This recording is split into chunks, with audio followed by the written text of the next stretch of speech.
Have you ever held a tiny baby in your arms? Have you ever held an infant and just marveled at the detail in their knuckles, the smoothness of their cheeks, or the mystery in their eyes?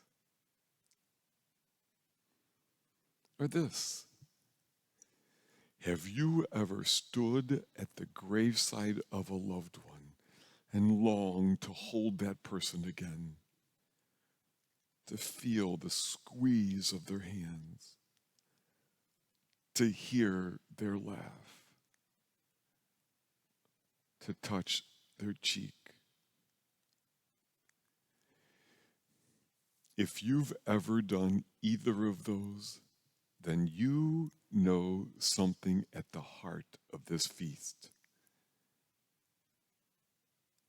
Today we celebrate Mary's Assumption. And as one of my favorite graduate school professors taught us, whenever we celebrate a feast of Mary, it is to remind us that what God did in Mary's life is what God wants to do in some way in our lives. Mary, who held the body of Jesus in her womb, would one day hold his tiny body in her arms. And of course, she must have marveled at the detail in his knuckles, and the smoothness of his cheeks, the mystery in his eyes. Like every mom or dad longs to do, Mary was able to walk his young years with him, to feed him, teach him, comfort him, laugh with him. When he got old enough to leave to begin his preaching, I'll bet when she hugged him that day to say goodbye, she held him a bit extra. And I imagine they both then wiped tears from their own and each other's cheeks.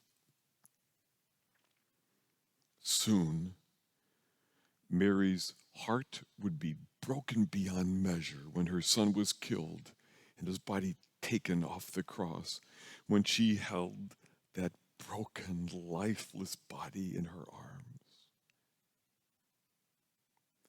On this feast of the Assumption, we remember that our bodies matter to God in this life and in the life beyond what we can see. It is good to have a body. It is. This body which houses our soul, our spirit, that which can think and love and feel and forgive and remember. It is our faith that not only is there a life beyond this life, but that somehow it will involve a connection to a body. We even say in the Creed that we believe in the resurrection of the body. Now, the resurrection of the body is not a resuscitation of the body we had on earth and buried, but a resurrected body. Now, we know a bit of what that is like from the scriptural accounts of the resurrection of Jesus. When Jesus was raised from the dead, he had a body. It was like his old one, but not quite, right? He would walk through walls, and at first, his friends and followers didn't recognize him when he showed up. But then he'd have a fish with them, or say Mary's name, or they would touch the wounds in his hands and his side and realize it was him. Such is the type of body that is promised us. Not a resuscitated body, but a resurrected one. And this is fabulous news. Why do I say all this? Because this is the promise for us with our loved ones who have died. Like most of you, I've buried many people I love, including my mom's death, which was so timely, and my dad's death, which was not timely. But I stand before you in the conviction that there is a life beyond what we can see, and that in a resurrected body, I will somehow hug my loved ones again.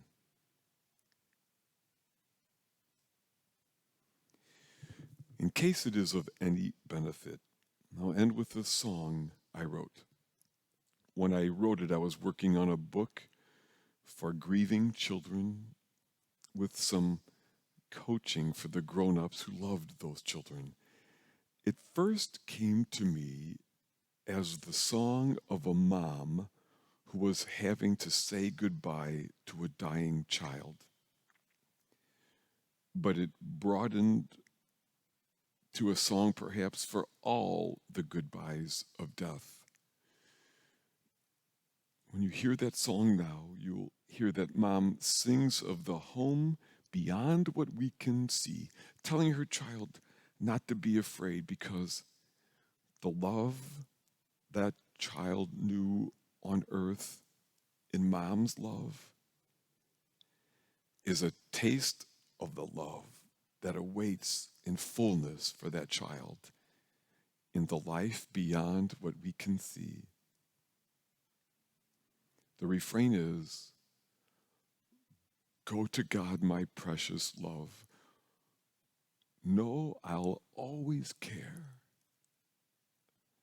One day we will hug again when I join you there." As we listen now, perhaps it could be a song in our hearts for any of our loved ones who have died, and a reminder that there is indeed a life beyond what we can see.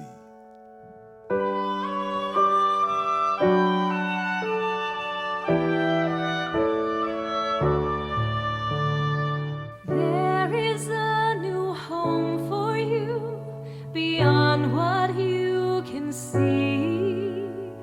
You don't have to be afraid. You felt its love in me. This loving place of goodness is filled with such pure light. You will truly be at peace, and love will hold you tight. Go to God, my precious love. Know I'll always care. One day we will hug again when I join you there.